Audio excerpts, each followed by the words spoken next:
Hey, everybody. Let's give everybody a second to roll in here. There are quite a few attendees on this one, which is nice. And also, Safi, I forgot to put your name up here in the Yeah, where PowerPoint. am I? I'm your special guest today. I know. I get it. I didn't get my name and lights. Not today. Soon. Mm. Hope everybody's doing good, having a nice Thursday. And if you can't make this session, we're doing a PM version too to make sure that we don't Or if cut you want to anybody go out. to two, can they go to two if they want? You can go to two if you really can't get enough of me. If you can't get enough of me on YouTube or Reddit or anywhere, just visit me constantly, consistently. Kind of nice though to have access to you. I mean, Yeah. between you and Jeff, you probably, well, the developers and everything, we all probably all, you know the most about the product, the ins and outs. So, you know, Tom, this is Safi's the one to talk to because of the what's why am I all over Reddit? Why do I have to browse myself? What's the deal with that? all over Reddit. What is that? What's Tom mean by Me, that? I have a bunch of ads on me. Oh, yeah, I know. You can talk to me. I like those, and they do real well. So, Supposedly, people I get a yeah, lot of hate mail Ricky's these cute days. little mug. I know. I'm with Tom. I see myself on MSP and I'm like, it's really jarring when you're browsing like random subreddits and I just see myself and I'm like, oh Jesus. Whatever. I know. It is kind of funky. Even when I'm going through it, I'm like, ooh, what's Ricky doing there? So, Anyways, awkward minute and a half over. Let's get this party started. Welcome to Tips and Tricks Thursday with me, Ricky Cicchini, VP of Product. Also got Safi Ferris, co-owner of CloudRadial and CRO, I think is your uh, mhm. current gig. And we started this as a brand new series. Thanks to you guys for joining in. It's not our usual like office hours that we've been doing monthly, which is specifically for kind of product updates and whatnot. Similar style where it's like we're going to be pretty casual, obviously, nothing too formal, but wanted to kind of break down communication, have it just be a little bit more just chat based, Q&A based to show stuff in Cloud Radio. So to get to the point more specifically, the difference between this and like our usual office hours series is this is specifically for Cloud Radio Mastery. Cloud Radio defined as the portal, right? CSA Portal 365. If you have questions on specific processes, how a certain feature works in the grand scheme of stuff, we can cover that for sure. The main driver of this is we're going to start doing, I did this in office hours a whole bunch, where at the end of office hours are, our primary medium for like product updates and stuff. I would have a little bit at the end going like, what do you want to talk about? And then that just got too jammed up because when I talk about integrations or upcoming changes or whatever, there's not really time to answer like the partner client facing questions, right? So decided to do this series. I was just talking to Safi right before this call. We're not sure if we're going to do this monthly, weekly, bi-weekly. So depending on how many questions we get, what you guys need, we can always scale it up or down. But there's that. And we did a About poll. it as, I mean, the way that I think about it is, we have Ricky here, and Ricky really is the most knowledgeable person, or one of the most, as far as maximizing the solution. And you've got an hour of his time. So how do we really want to use it? And I would prefer that it be open, and that he answers questions, and that we do deep dives into, maybe it's little mini demos of how things work, maybe little features that we don't emphasize as much that are in there. So what we really need to know is, do you like it, the format? Would you like to do it weekly? Would you like to do it, twice a month, monthly? So really, really do need that feedback. And I wasn't quite organized enough to do a survey right after, but, to ask you those questions. So, dump it into the chat. Yeah. So, And then we ask that as we go through with this, we do have a topic that we're going to start off with. So it's an hour-long session. Probably 20, 30 minutes are going to be me addressing, really trying to be in depth about the poll results that we put out prior to this. Again, we'll get better as the cadence goes forward. The number one thing that we got back from the poll, we had a bunch of partners answer all over the board. I don't want to pick one and ignore the other ones, but the top one was how to deploy the portal, which cool. Again, to the sake of everybody else who didn't pick that, or maybe is not that important to them, or already has done that, we're gonna again save about half the session for just general questions. I do ask that if you can use the Q&A, it's easier for us because if it's in the chat, people just bury the chat sometimes.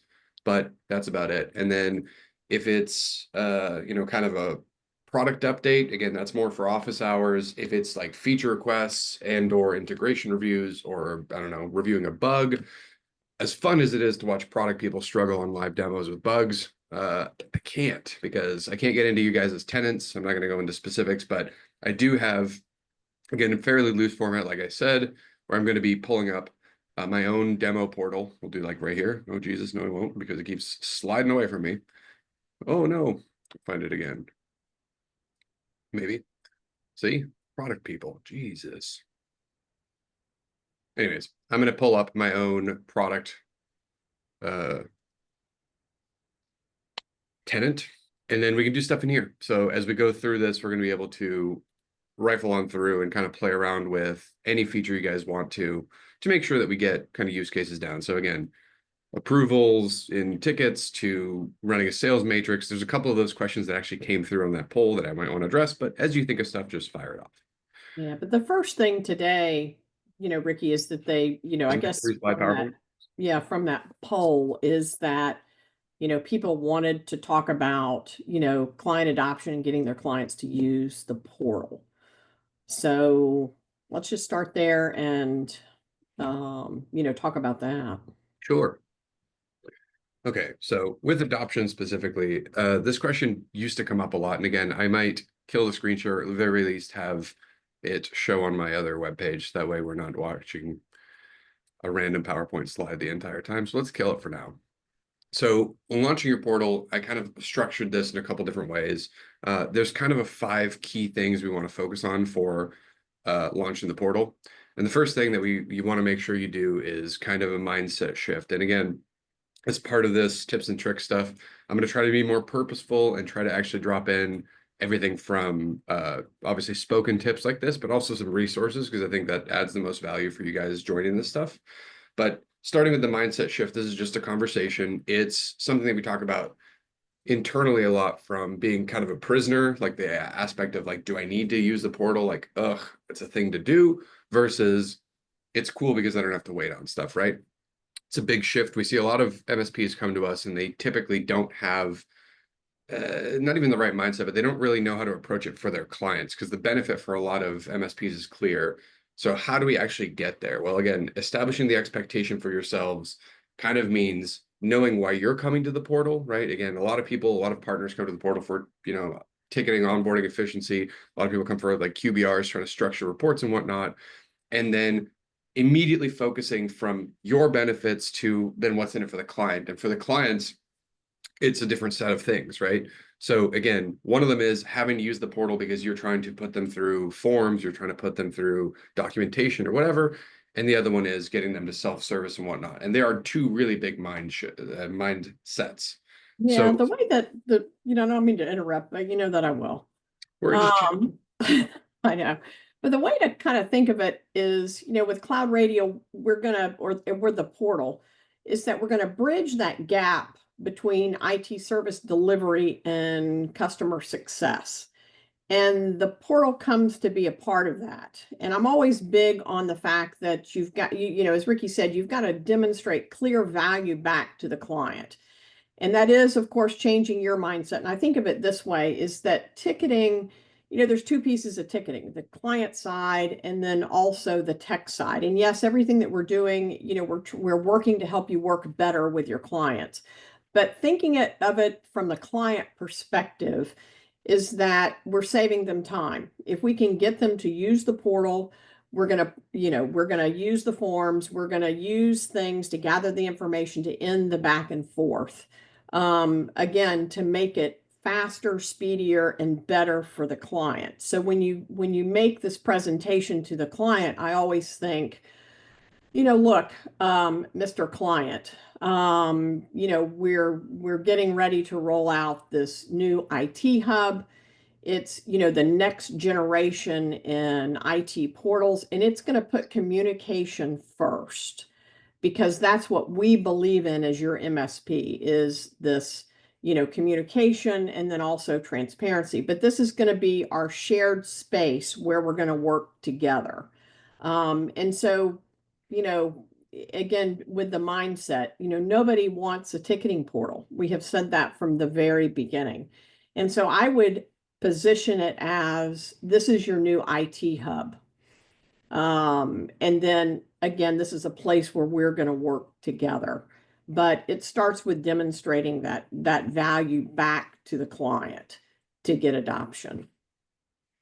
Yeah. So the mindset is just that, right? It's just how you perceive it in the first place. And then the other thing that I want to address from the beginning before we talk about any of the specific features, because there's some stuff that we can go through that's kind of real and hardline that I'll share in a moment. The other one is what's a good portal adoption? We get that question a lot. And then as we get in there and we start thinking about like, okay, you want to get the portal launched. And then also some MSPs are trying to hit a number, right? You load in, I'll just use random figures, 100 end users. Do you want 60%, 80%, 2%? Like what is an actual successful portal adoption? The boring answer is it depends, and it does depend. The more data-driven answer that I can give you is that our partners that see the greatest success. So again, I short of boring everybody, I'm not going to show all of our back-end charts, but we actually grade our clients on an A to F scale as far as activity, right? Now, every software does this behind the scenes, whether they admit it or not, as far as their usage, right? Because obviously from a SaaS perspective, you want to know, are people logging in? Are people using features? What features are they using? What are the relevant features, whatever. The truth is, this is basically the same thing that you guys ultimately want to do, whether you know it or not, right? You have a portal, you have any piece of software, you want to know if your clients are interacting with it. And again, what's the depth? Because really, for both me as a SaaS provider, for you guys as MSPs, if you can get good usage, if you can get regular usage, then you know people are stickier, right? They pay more bills, they buy more stuff, the good stuff that comes with that. So what is a portal adoption? I can tell you that the main things, and again, we're going to keep hammering these down as we keep going through more points. Number one is going to be choosing the right guinea pigs, right? So a lot of times when you choose and you start thinking about launching the portal, let's say you're past the thing where it's like it's not a ticketing portal, it's a whole thing, and we really want to offer value. Who are you IT offering? hub. IT Hub. Who is that for, though, right? Is that for the masses? If you're offering it to 100 people and 2 people are decision makers and 98 of them are just regular employees, you let me know if you get a 90% adoption with anything. I would love to steal your formula. I bet you won't. We do have a client. We do have actually a couple of clients, but there's one in particular We'll save the that cheat. That's does, the cheat. yeah, but that does have 98% adoption. But they're very strict on how they do it. And Right. so what they have done is that they have gone back, and I will tell you that they have like 130, 135 customers or clients, Individual clients, right? individual clients, and they have gone to each and every one of them and have done an onboarding meeting that's about 15 minutes. And they have shown them, this is how we want you to submit a ticket. Here are the questions, the forms. This is why we do this. If you want to onboard a new employee, if you want to offboard a new employee. So they showed them just the basics, which is a piece of the service catalog and then how to submit the tickets and then how to look at I always call it the roll-up report, but to be able to look and see where the ticket is, the status of the ticket, and then if there's, positive or negative sentiment, inside of that ticket. And they also turned off their support email.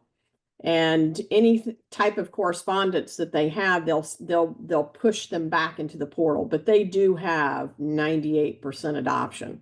And it's probably like, their mothers or something that are still calling, for support. But, they've done it, but they've been very strict. And I think in one, and I'm kind of like, as Ricky will tell you, I'm like the mother hen here.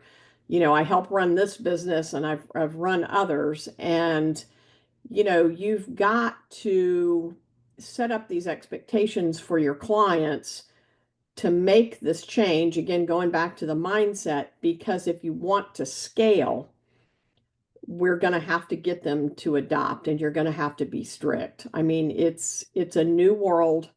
And it's not going to work just the way that it always has in the past. And we need to get, we need to be strict about saying, you can review your ticket information in the portal, send them the link. You can submit, you can follow the history, send them the link and push them back into the portal and keep them, and keep them there. But again, it's that mindset that we talked about in the very beginning. Yeah. So as a matter of like actual facts and figures as well. So 97% adoption is ridiculous. It's amazing. But again, it's always really hard because you have to be very, very dedicated to it. And I think the best thing that you can do, actually, Tom just said it, but I was going to say the same thing, is like it's much easier, old dog, old tricks. What's the thing? You're teaching an old dog new tricks, but New I'm an old tricks. dog and I've learned the new tricks. Yeah, you own the company. You have to do the new tricks. But like for most people, they're doing it and they're saying like, okay, why would I change my processes? So if you can get them in the onboarding, that's the easiest way. Or, right, like Safi's saying, if you can't, obviously you have existing clients, you can't necessarily just go, well, we'll just only do the portal for onboarding ones because there's a lot of value for you guys to put them into the IT hub. You want to make sure you have that onboarding process, which again, I'll cover. But again, facts and figures. We see a dramatic improvement in portal adoption by your clients when it is done to two primary audiences, right? So I'll cover this again in a little bit as we go through the specific order. But number one is clients you're friendly with, guinea pigs, like in a good way, right? We're not saying guinea pigs is like we're going to subject them to stuff, but guinea pigs like ones that are okay with you tweaking process, kind of like this, right? We're doing this tips and tricks. I don't have a PowerPoint. I don't have these specific figures. I might in the future, right? We might really, really formalize this, but for right now, you guys are people that are trying this out, and I want to keep it light and formatted.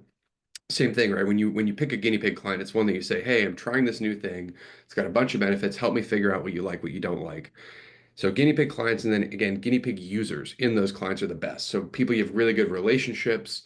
You have something that they can go back and forth, say, "I tried this, I tried that," not hair trigger clients that if something goes wrong, they go, this is garbage or anything like that. Because again, even if everything runs flawlessly in your software and your processes, and they experience any frustration, it comes back on you. So I understand fundamentally the MSP hesitation to put client-facing stuff because even though we talk about this a lot as well, CloudRadial and MSPs is B2B. Really, when it comes to you and your clients, it gets B2C, right? And consumers have far, far, far less patience, understanding, aptitude to handle a lot of that stuff. So again, when it comes down to what is good portal adoption, depends a lot because it's the strategy to fire off to everything, then you can't expect a super huge one. Hey, where's your Domino's thing? Can you find that? I can, and I'm going to share my screen and talk about that as well. So Ricky always brings this up, I'm a and big fan it's of very interesting. I'm a big fan of Domino's for six reasons, but we're going to focus on one. But the big adoption piece here is that don't focus necessarily on how many people are using it. Focus on how often a user, a few users, or a bunch of users are using it specifically, because that's how you actually get retention. And those users ideally are going to be decision makers. Now, what Safi's talking about is the next thing. So after the mindset, after understanding that you're not looking for 90%, 60%, because we have partners that are totally cool with getting 10% adoption, but those 10% of people that are using it are the ones that pay the bills, that are happy with it, that need it for processes. We have other partners that are getting 97 and they get a lot of value, but it takes a lot of work, and not every MSP has that. When you get to the step number two, right, we're going to do 5 of these big steps. Mindset's one, establishing value to clients. That's when you start trying to figure out, okay, I'm going to start sharing my screen here. We're going to start figuring out like, what is the value to the client? Now, the analogy that I always bring up, because I'm a huge fan, is the Domino's one. I used to say Pizza Hut, but I was corrected and it was actually Domino's. And what I'm talking about is there is quick check, Safi, you can see CloudRadial, yes. I'm not sharing my embarrassing chat GPT history or anything. No. Okay, great. So Say what now?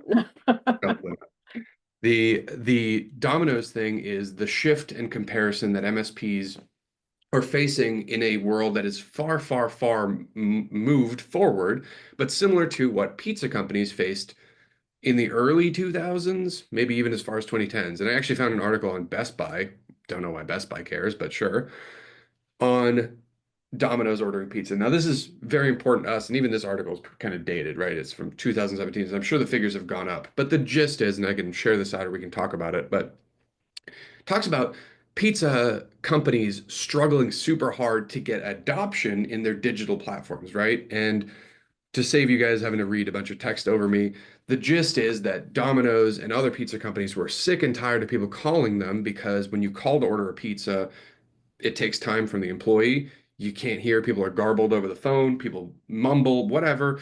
You mess up the order, you mess up the address, delivery drivers go to the wrong houses, the customers are less satisfied, so you waste the customer's time, you waste pizza. It's just kind of a mess. It works, obviously, it's worked for a very long time, but digital, again, as we know, accurate. You can, authenticate with the right address. You can ask for passwords. You can do all kinds of stuff. Rewards programs opens up a lot of benefits, but getting users to go, hey, you can't just call and say I want a pepperoni pizza. You have to get online, make an account, do all that stuff is a big push. And even Domino's, again, as of 2017, what's the percentage of digital sales? As of 2017, according to them, about half of them, right, were digital platforms. That's Domino's. Domino's only hit 50-ish% after, what did they say, 2010 they launched it, or that's when they revamped their stuff. So again, they take 7 years to hit 50%, right? And that's a billion-dollar companies. I actually don't know how much Domino's makes. A lot. So the point is, MSPs are going through that now, which is really funny because it's 2025 and we're still dealing with people emailing and calling and stuff, right? Granted, this is specifically for tickets, but it's the same kind of uphill battle where it's like, how do you get people to realize that the old way, it's easy, right? It's simple, but it is a disaster for a lot of reasons, right? So part of that mindset shift and everything is mirroring this process. And again, Domino's, this doesn't really go into it super hard, this article, but you can find more case studies on it, and I might talk about it more in the future as well. Put a bunch of money into marketing and efforts to educate customers and incentivize. So as we go back, besides the mindset shift, how do you incentivize clients, right? So when we start looking at how to deploy the portal, the main things to keep in mind is value to clients, right? What is valuable to clients? And again, we're going to cover a lot of stuff in Q&A that kind of tangentially covers it. I already glanced at that stuff. Value to clients comes down to matching them with the features and capabilities that both you see as valuable and that you know that they see. If you think it's valuable and you don't know if they do, don't gamble that. That's really risky. Stuff that you might see as valuable is, again, we know that, like, for example, submitting tickets and whatnot is, again, super easy as a basic valuable thing because you go, we get structured tickets. They get structured tickets, right? Same thing as the online pizza ordering.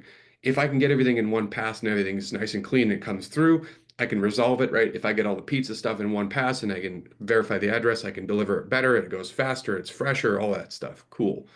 But what else, right? That's not the only thing. You guys have a lot more tools in the toolbox than just pizza. So we start getting to things that annoy clients. And this is where you want to think about discovery if you can, right? Things like password resets, number one ticket across most MSPs is just dumb stuff, right? Stuff that without any hope shouldn't even be tickets, whether it's third-party systems or AI or whatever have you, right? But that stuff takes up a bunch of time. Then you get into things that your portal can really help with. So for example, like scheduling meetings, right? Instead of banking on people to be in office, right? What if your account manager, what if you don't have them, but what if your account manager misses the day, right? Misses the thing where somebody says, I want to meet, right? So having this availability is a value add, right? What else? If your PSA supports it and we can pull it in, stuff like invoices, right? So if I want to be able to see my invoices inside the portal, that's a value add. So it's not about me and Safi just throwing a bunch of features on here. It's about you thinking about that guinea pig client, that average client, the real ideal persona, and going, what do these people struggle with? What do they ask us for the most? What do they need the most? And what can I actually deliver in the portal? And then kind of templatizing that. So we see a lot of the invoices stuff is super easy because it's just on or off.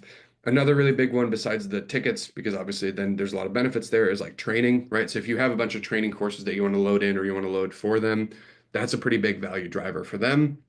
So taking the time to set up content that speaks for that and actually helps them accomplish what they want is the key to establishing value, not just we have a portal and it's faster than calling and submitting tickets. Again, that's a part of it, not the whole thing. So Other maybe thing there, Ricky, is that, is teaching your clients that this is a learning management system and that they can come in here and create a course. They may want to come in and create a course for a new employee that's starting to come work for them, as Mhm. we do.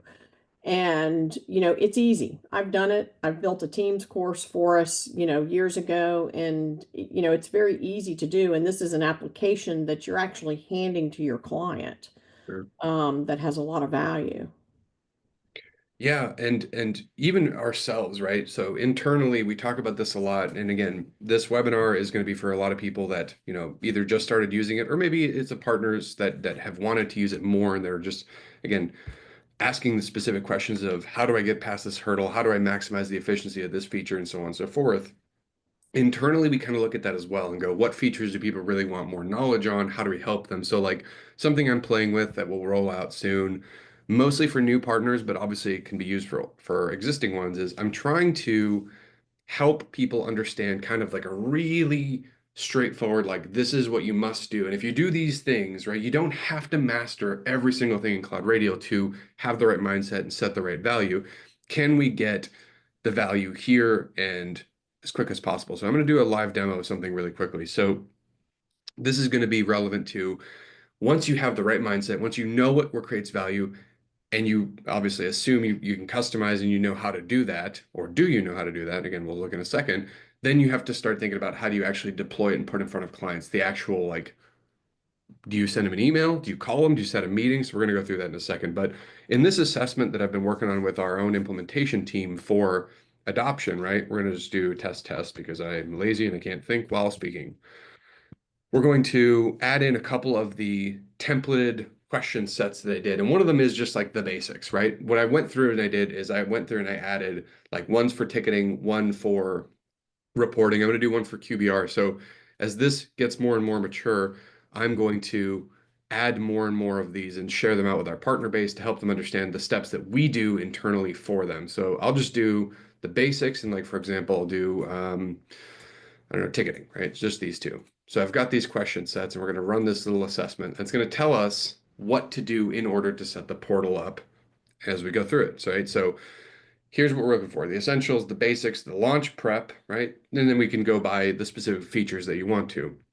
As we go through that stuff, the idea is that you would be able to go and say like, hey, do you know your account managers? Did you know you had an account manager? You do. Here it is, right? What's your primary goal? So stuff like this should help you stay focused. And even when you start looking at like, okay, so let's say you've done the essentials, you've done the basics, right? Which the basics include a lot of stuff that, again, we can cover on these calls, but most people know, which is like, how do you add a client? How do you set up Microsoft 365 and so on?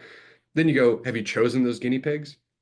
And the idea here with these things was that as you go through them and you're like, tell me how, tell me why, tell me what do I do? We can go through and say like, okay, let's give that a check and actually look at what that means, right? So I have like a video on, for example, on how to establish adoption champions. What are the traits and people you want to look for? So stuff like this is super helpful, but a lot of people get down to like this. Do you have a plan in place to actually deploy that stuff out? So this is something that's tricky for some vendors to do. It's tricky for us to do, but we've tried really hard to make it straightforward. So again, when you talk about deploying stuff, besides the value that you know you're delivering, to actually pen to paper, take your product, your portal, and put it in front of clients requires sometimes buy-in, sometimes a phone call, sometimes a meeting. So this page that I recommend, it's public on our KB. You can look at it right now. Deployment and Launch Resources Shortlist has everything from some generic sales flyers that you can kind of use. Now we use Canva for some of these, so it's pretty easy. You can always make a little account there for free. We can always deliver them in some other format, but like something that you can take that looks nice, slap your logo on it, white label it, all could. And even something we talked about before. So shocker, AI now has made this stuff trivial, right? Because if you want to go back in and say like, I need an email to announce my portal or whatever, something like this, that's pretty good. Going like, hey, we're excited to introduce you to the IT Hub. Why are we doing this? What are you going to get out of it, right? Tailoring this with as little effort as possible for you to that guinea pig client and sending it over is what we're looking for. So again, this page is live, right? But as we go through, it's mostly about doing it in order and going like, okay, so once you have the basics, do you know the guinea pig? Do you know do they have the right access? Do you have a plan to inform them? And then the next step, which I'll cover, which was part of my next thing, right? So we've got let me see, make sure my notes that I'm going through it: mindset, value, actual expectations through launch resources. Number four is meeting them where they are. And this is something that if you're a CloudRadial customer, you have the benefit of having options. It's not just one way. the benefit of meeting them where they are means that it doesn't matter how amazing your portal is, it doesn't matter how great your communication is. If it's hard to get to, it's not going to happen. And if it's hard to get to means if it's out of your client's day-to-day operations, if it's out of their way. We know in general, and you don't have to use CloudRadial, you can think of any software ever. When you buy a new piece of software, if you don't have a need for that software and it doesn't interact with your day-to-day path, it probably will be a failed adoption. It doesn't matter whether that's some cool video editing software, it doesn't matter whether that's a client portal or a new backup tool. It has to kind of be in that way. So you'll see even in my own thing, I have the Microsoft Teams app. Our own analytics say that if you are a Microsoft, shop and your customers use Microsoft, the Teams portal is the best way to get adoption and usage and all that other stuff. Why is that? Well, shocker, it's in their way, right? I'm in Teams all the time because we're a Microsoft shop inside, right? And that Teams portal is really easy. Besides all the technical stuff of authentication and whatnot, it makes sure that everything that you have in the portal is right there. So it's convenience, right? So meeting them where they are is super important. If you don't want to use the Teams app or you can't for whatever reason, not a deal breaker, right? But it still requires some thought and effort of what is that experience like besides just we have a hub, right? We have a hub is 70% of it, but then it's how do I get there? Shortcuts. Do you remind them, right? So this is going to bleed into the last point, which is enforcement. So meeting them where they are means making it available. And lastly, enforcement means how do you take that message and repeat it, repeat it, repeat it, right? Maybe some of you do this in office. I know a lot of you don't, but in office, it was really easy when everybody was in an office and somebody said, can you just look at my keyboard or whatever, right? Something super simple for that would be like a basic tier one support tech stuff. And you would say, yeah, or log a ticket or fine, I'll do that, but I'll log a ticket. But now that it's digital and a lot of people do remote support, it's kind of one of those things where you go like, why do I need to answer the email or phone call, or whatever? It's probably just as easy to submit a ticket for it or at least easily enforceable. So like Safi was saying, that 97% adoption client, kudos to them, but they went really, really serious on that. I mean, they did go as far as shutting off their email and phone mediums and saying, you got to submit a ticket to the portal. So you can spike adoption, but again, that's up to you guys to know your clients. Some clients go, fine, I'll do it the way you want to. And then there's a bit of grumble period and then they do it. Other clients go, no, right? So it's up to you to kind of find that balance. But if you know that you can go through those extremes. If you don't want to do that extremes, you can always go through and say kind of the simple stuff. So within CloudRadial, for example, I'm hooked up to ConnectWise, but this should work with most of them.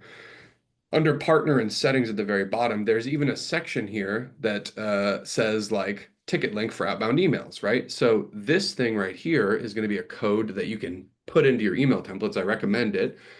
And it's something that, yeah, people aren't going to immediately just flock to the portal because you ask them to, but at the very least, it gives them the ticket ID and everything to link them back to the ticket in the portal. So it's like a passive reminder, right? So the same way that in Office used to be go submit a ticket, now it's remember, you can view the ticket. Remember, you can close it. Remember, you can do an update faster here, here, here. So enforcement, reminder, all that stuff.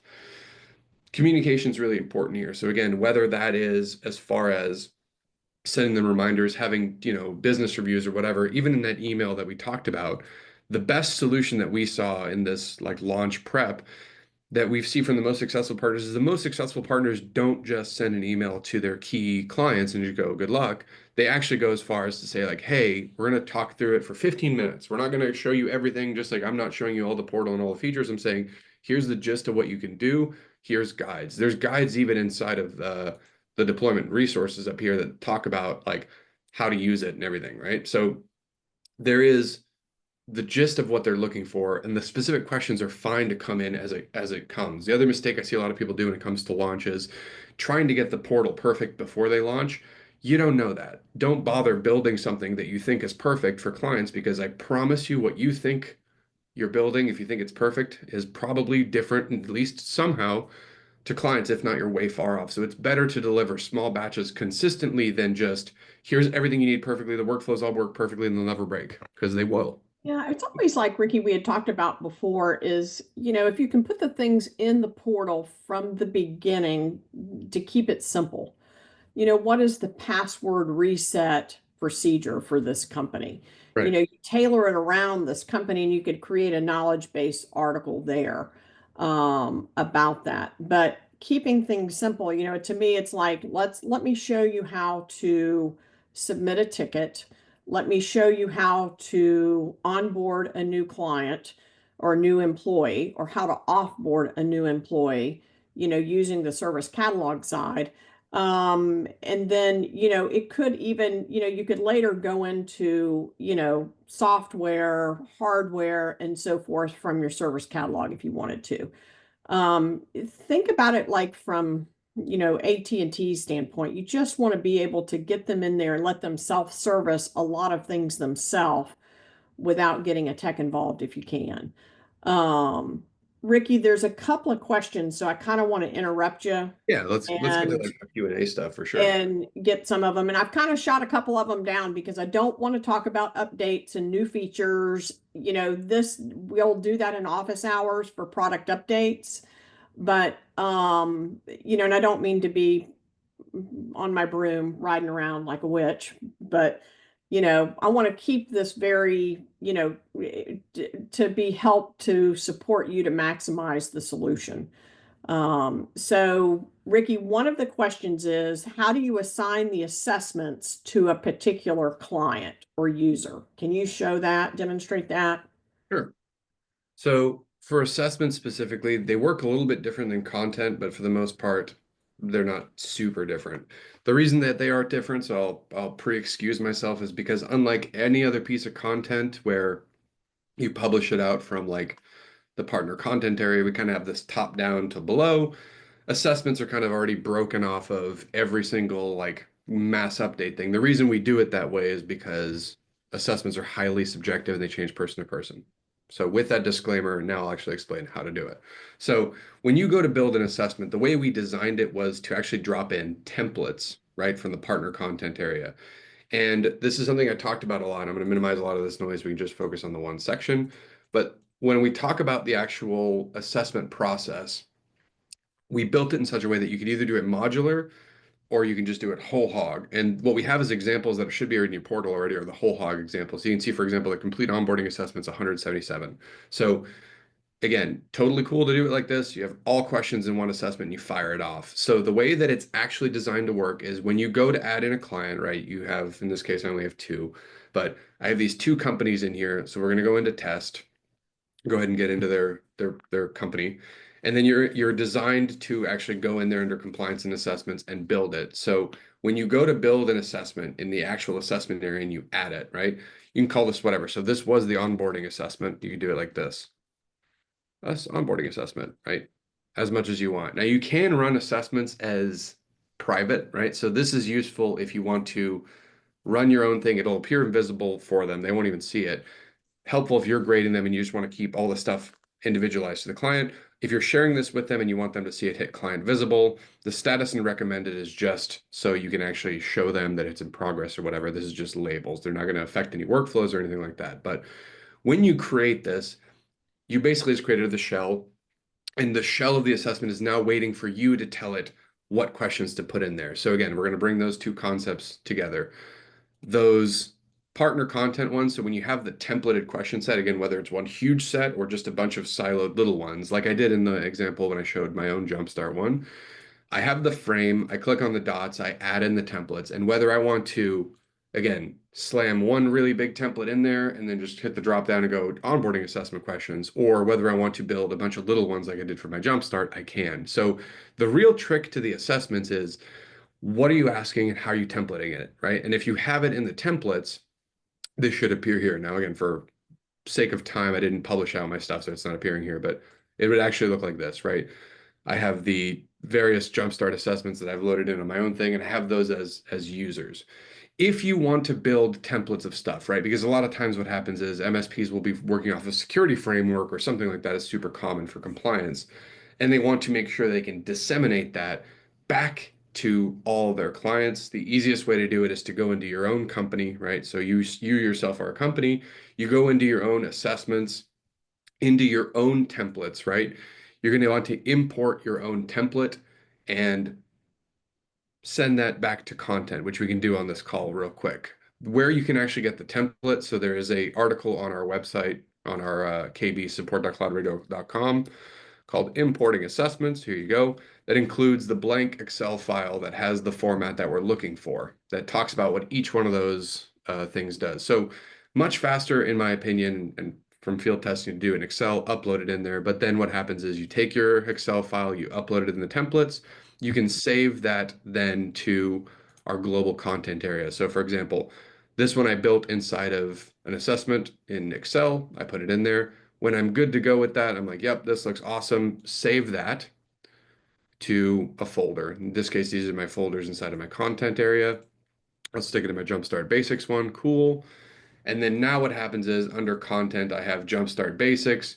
This has all my questions locked and loaded, and then I publish it down. So it's a lot of steps to get this back and forth. But again, assessments have to be this way because for compliancy purposes, we can't have your old results overriding it. So I understand that sometimes a lot of people look at this and they're like, that's like a bunch. It kind of has to be for our purposes. But ultimately, again, start to finish, I come in here, I have an assessment. It is intended that you do it one by one, right? You lock and load the assessment. And then once you create the shell like I did here, you add in various templates as you want for, one time import for each user and so on and so forth. Yeah, this was the hardest thing for me to wrap my head around because I'm not as technical as everybody else.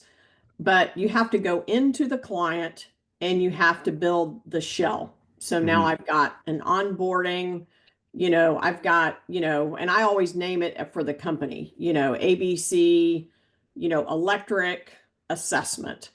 Mhm. And then you have to go in and just pick up the templates that you've pre-built and stack them into that template, And I'll do into it now. that module. I think of it like a shell. You've got a shell and then you're going to put templates into the shell, but you need to be on the client. And I'll do a super quick one because I know this one gets a lot of people. So I'll do it start to finish without explaining too much. And actually, I think it makes more sense just watching me. So I have my templates loaded in. I know I did that whole spiel of how do I upload it, but the actual designed way is I'm in a company, cool. I go to the assessments area, awesome. I build the shell, right? In this case, I'm literally going to do it like I would do it if you guys were my Jumpstart. I would say Jumpstart assessment, right? Description, whatever you want. I would put the company name in there, but that's just You put me. the company name, but it's also up there. I So know. when I go to say, okay, what am I assessing you on, right? If it's all one thing, cool. In this case, it's not, right? If I'm asking you guys, I'm like, what do you want to learn about? And you go, really, I want to learn about ticketing. I do not care about business reviews or vice versa. You can, again, the benefit of adding all of it in one, it's really easy. You just go add the onboarding, the Jumpstart template. Okay. If you don't want to do that, what I can do is then I can go, you just care about ticketing. Let's just do ticketing, right? I don't have to click not applicable for 80 different questions that you guys don't even care about. That's why we do it like this. So once you load that stuff in there and I actually run the assessment, I go, I've created the shell, added in the template, run the assessment, we're off to the races. Now I actually have the questions I care about in here. Yeah, you have to run it to populate it. I mean, That's right. that's kind of how I always have thought about it. That is true. And then all the questions that you have in here obviously will be locked and loaded, but that's the high level gist. Safi, I like this format of you list me questions, so read them out. Let's Oh go. yeah, I'm still going. Hold on, let me get some more. Okay. So Jason Thompson asked, he said, we are new to deploying this out to clients. Do we have a basic training video or documentation we can follow? So Ricky, I'm gonna let you take that, but I think I would drive him back to Yeah. that resources page and let you kind of start there. There's a lot of stuff there, and I'm kind of into keeping it simple. I would send them an email, set up the appointment. You can do it by Zoom. I'd send them a Zoom link, and ask them to join the meeting. That's where I would start. Um, and especially if they're new and you're just now getting it out the door. Um, I just think that to me, it's easier to have like a live demo, talk to them on the phone, field their questions, and just show them how it works. But again, keep that piece simple. Show them how to submit a ticket, show them how to, look at the courses, and then show them how to onboard and offboard an employee. And, again, keep it real simple. If they have questions, they're welcome to reach out to you. Yeah, Uh, especially when I first started and I was trying to do like partner enablement to help people figure out like what exact resources they needed. It's tricky because we've made CloudRadial so modular, which is cool from a customization standpoint, it's a nightmare for documentation for me because what happens is I can't really make a video super great, even if it's like white labeled, because ultimately what ended up happening technically is I'm like, okay, here's your video on how to launch the portal. And then I find out that you, in your actual portal, you've renamed a tab or you've shut this off entirely. So that was always kind of hairy for me. But if you go to our documentation, just again, support cloudradial.com, hit the category for CSA and Portal 365. I actually have a section all on adoption and launch. So I have even a video on how to make your own videos.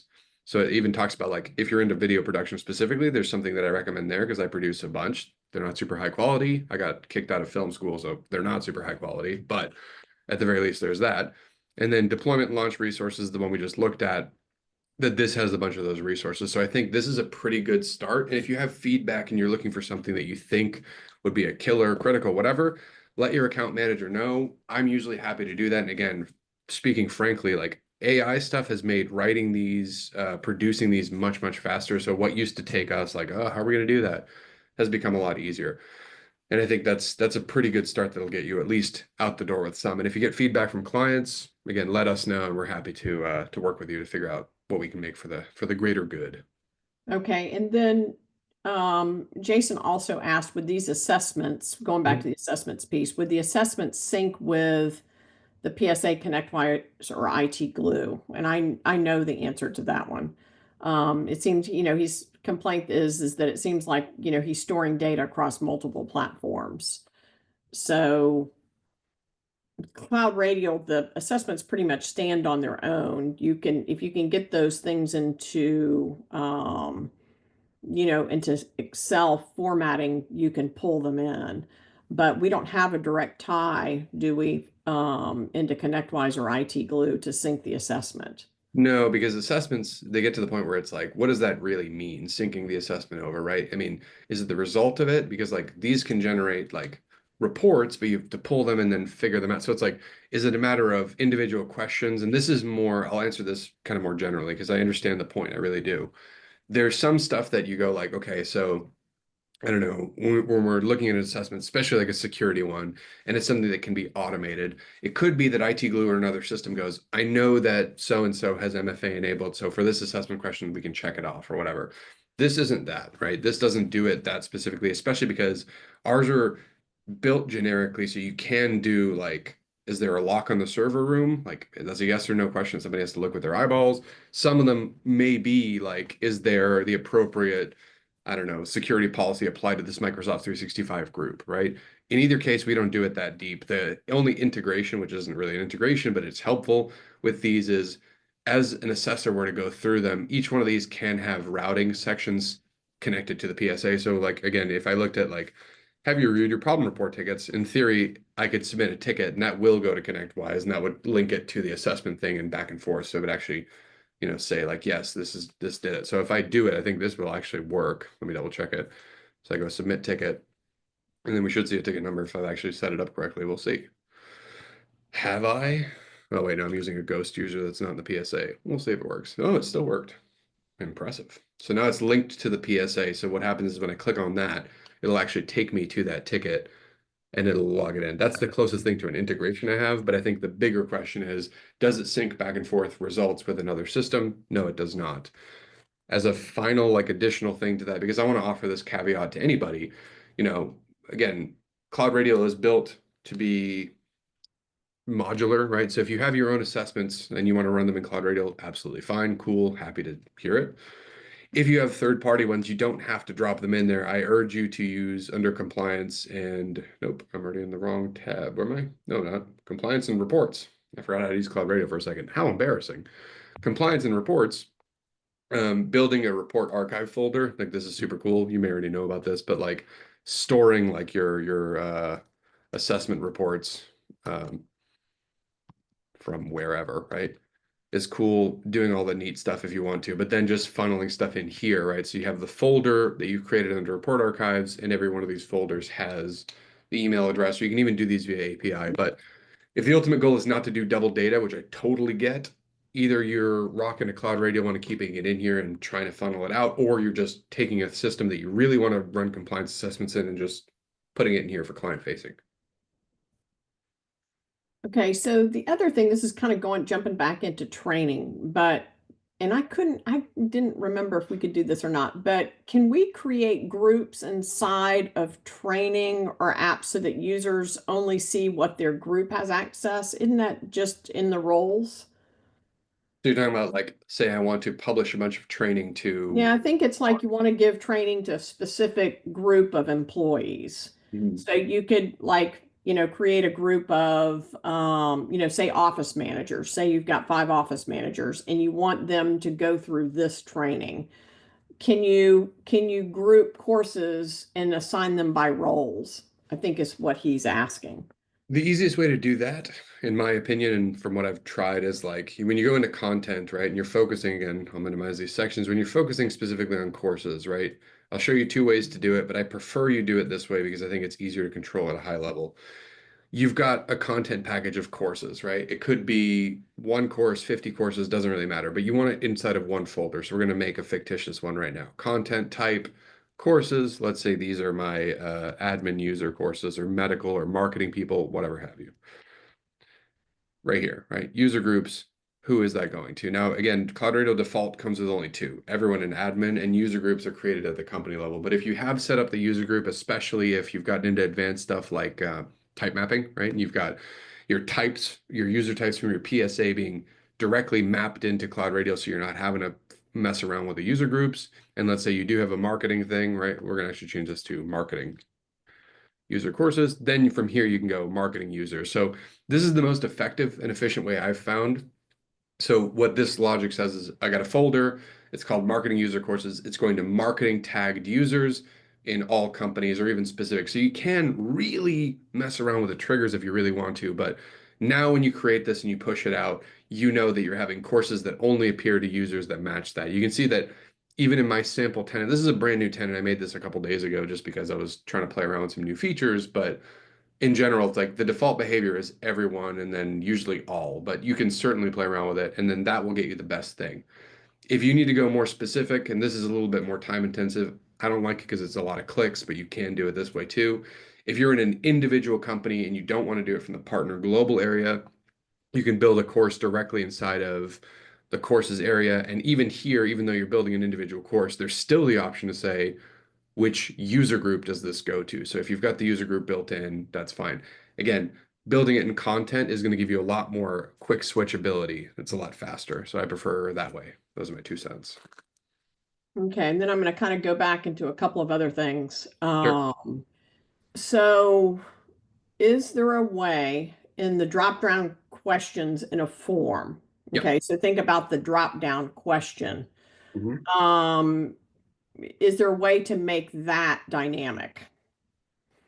It says like we'd like to provide users with a list of our existing email groups and allow them to click from a drop down to select the group they want to join. Upon submitting the request, it kicks off an Azure Function app tied to our fork of the CloudRadial CSA automation GitHub content to add to respective group. It's kind of complex.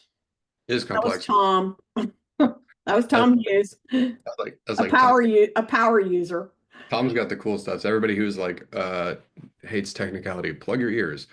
Yes, you can do that. There's a couple different ways. I'm not super great at clever stuff, so you have to forgive me if I kind of butcher this explanation. But from what I remember, let's go over to partner and settings so I can back up my own words. Partner count, actually.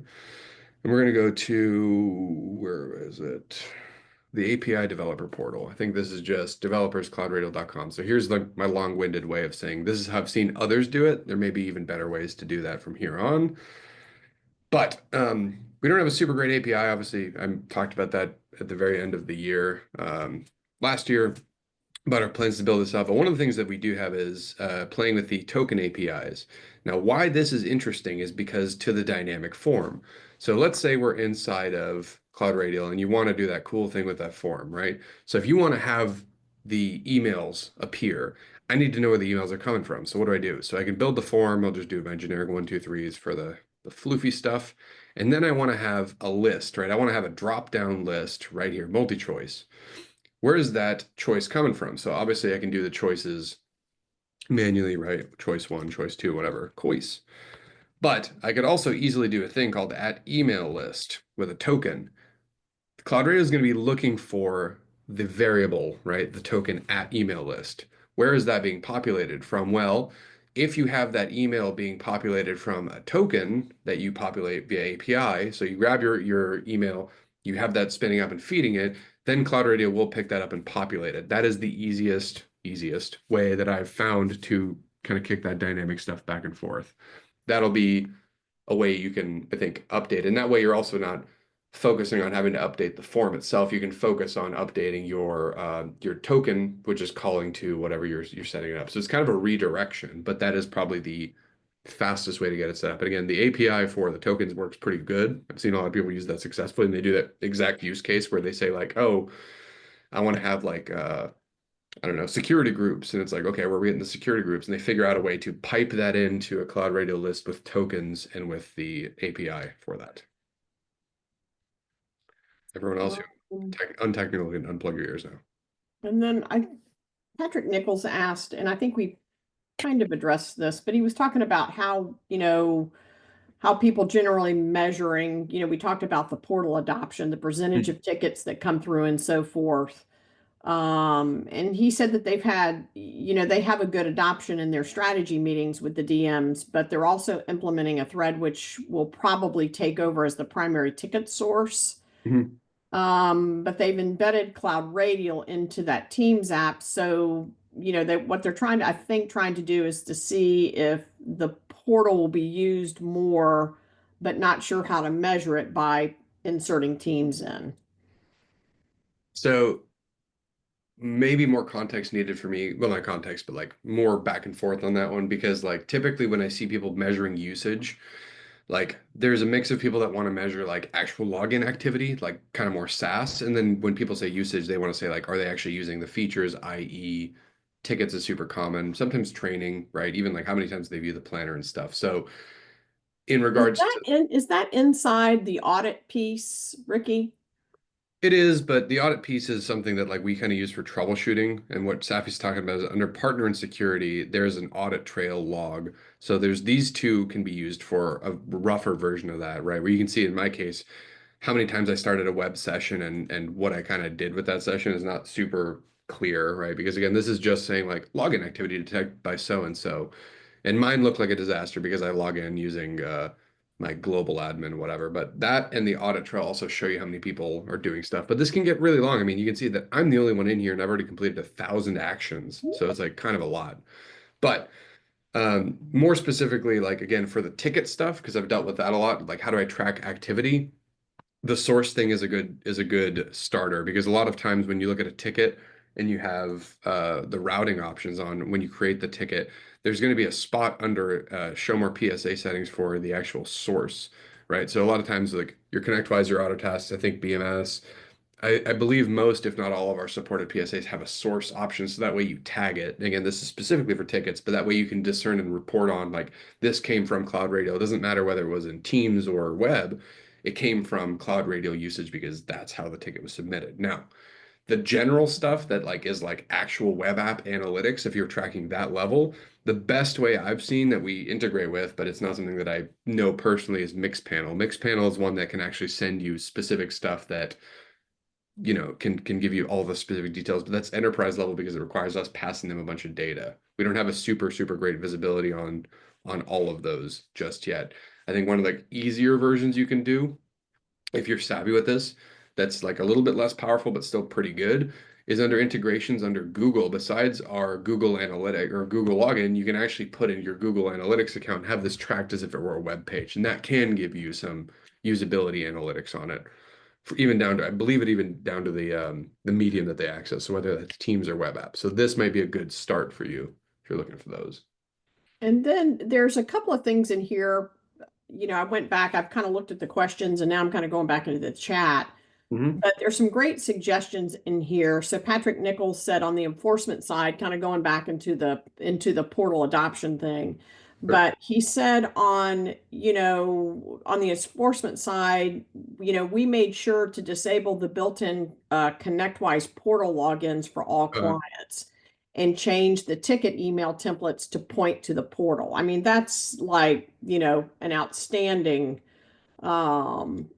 suggestion, and it works. I mean, it's kind of tough love, but we do it with our kids, so we're going to have to do it with our clients too.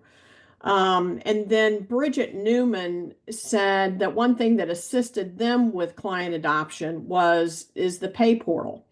And Hmm. so they integrated ConnectWise Booster into the portal. Connect Booster. Yeah, or is it Connect Booster now?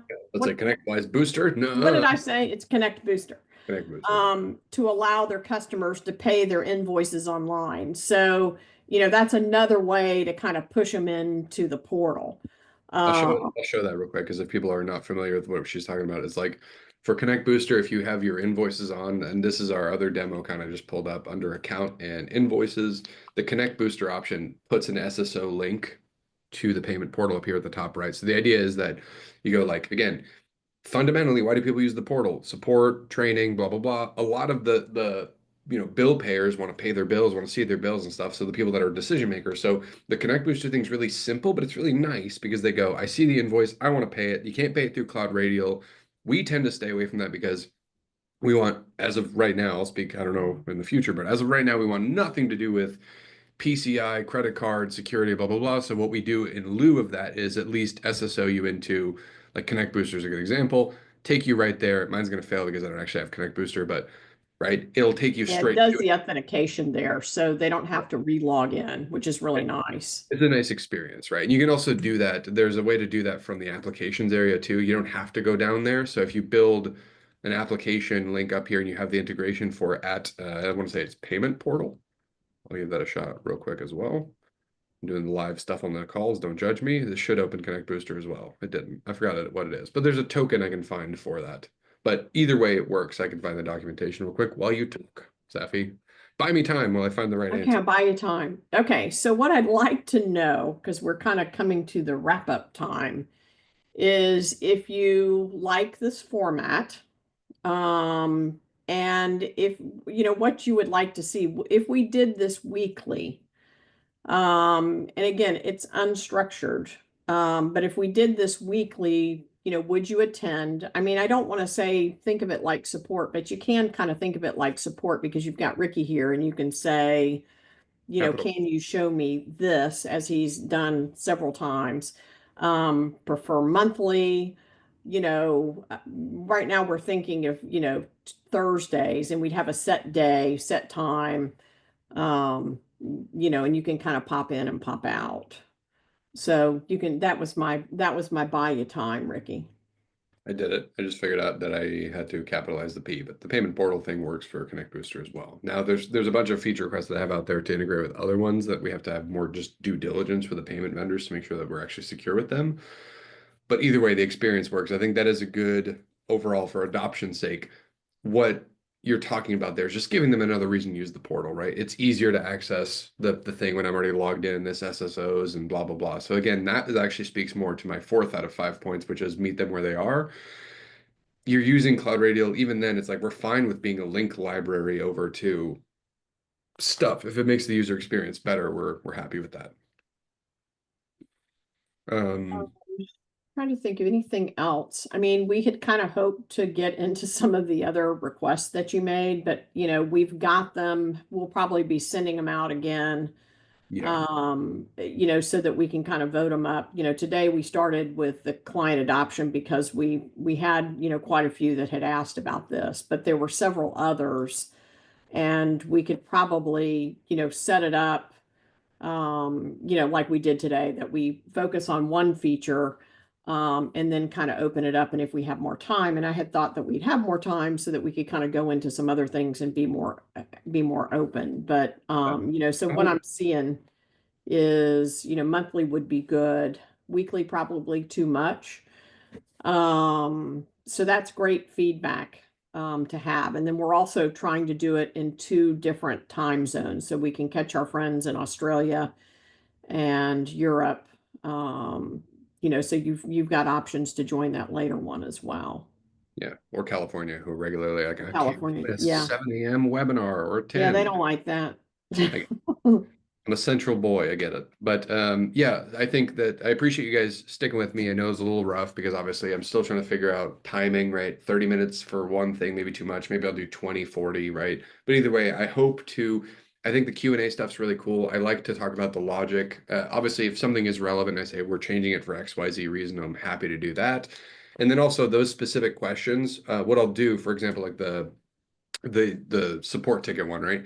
If it gets too technical and I realize that these sessions are getting more and more technical, like to the point where even I don't know, because I'm not really good at PowerShell or Azure Functions or whatever. We've got Evan. We can always We've bring got in people a that guest. are, Yeah, right? we've got people that are. And So depending on the nature of these questions, I'll start bringing in experts that are really good at that stuff. So for example, if I get a bunch of stuff going like, hey, I hate your sales slicks. I need something that does this, this, this. I'll go, well, let's bring in our marketing person to start talking about what best practices are. So my hope is to not just have this be super floofy and be like, Ricky says, cool slick. I want to start doing more facts, figures, numbers. Here's what works, here's what doesn't, because I think that what would be valuable to me would be analytics and reason, rationale, and resources. I hope to bring the same thing to you past once we kind of get a feel of what people are actually looking for. So thank you for sticking with. yeah, so it was good. And again, appreciate the feedback. And Ricky, can you drop the link to the resources support article into the chat Yeah, if you didn't already, I will do that so right now. that they can get that email and some of the other support documentation? I want to say it's just radials.io/deployment resources. Let's drop that. Let me test that before I drop it in. Everyone gets a 404. That's the one. All right, let's drop that right on in here. Yeah, and the monthly thing is good. I think the ultimate idea for me and you guys is again, I like to keep casual webinars. Nothing pisses me off more than a fake background in a suit. It's like, ugh. But I'd love for this to be something that like if you're Am not I sure, going to have to sit here and like make sure you behave though? I'll wear a sweater. It's fine.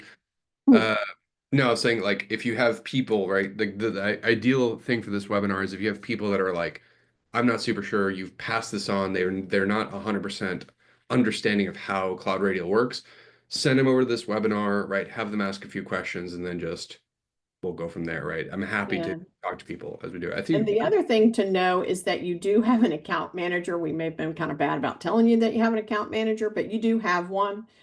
And if you email into success@cloudradial.com, if you'd like some one-on-one time, um, that's kind of that's the best way to do it, because then they can kind of, we'll decide, we know who is your account manager from that. And then they can, set up a time to meet with you, maybe review how you're using Cloud Radio, kind of give you tips on, different ways to use it. They're also very knowledgeable about the add-ons, such as chat, DNS, and also the storefront add-on. And so you can get more information there, from them as well. So, all right, cool. Rick, you ready to sign us off? I think we're running late. Well, I appreciate everyone who stuck around 10 minutes after the fact. That is a generous time to stick around. Yeah, thanks for your time. Yeah, I appreciate you guys, and I'll catch you, I suppose, next month. And then we have another webinar next week. I want to prep and announce that one real quick. My dear esteemed colleague Evan is doing a deep dive specifically on tickets. I believe I don't know if that's for only partners or maybe even It's our really for prospects, but if any of y'all have interest in doing that, I'm trying to kind of separate them out, because sometimes prospects don't really understand the functionality of ticketing. But if you would like to attend, you're more than welcome to. yeah, he's Uh, going to go pretty deep. He's not just talking about like there's multi-select and stuff. I think he's going to talk about the real kind of more of like if you were so inclined, here's Azure functions, here's how you link off, here's how you use tokens. So heads up for that. so that's it. Again, thanks for your time, and we appreciate y'all and really appreciate your business. So Appreciate you thank you guys. very much. And I'll see you around.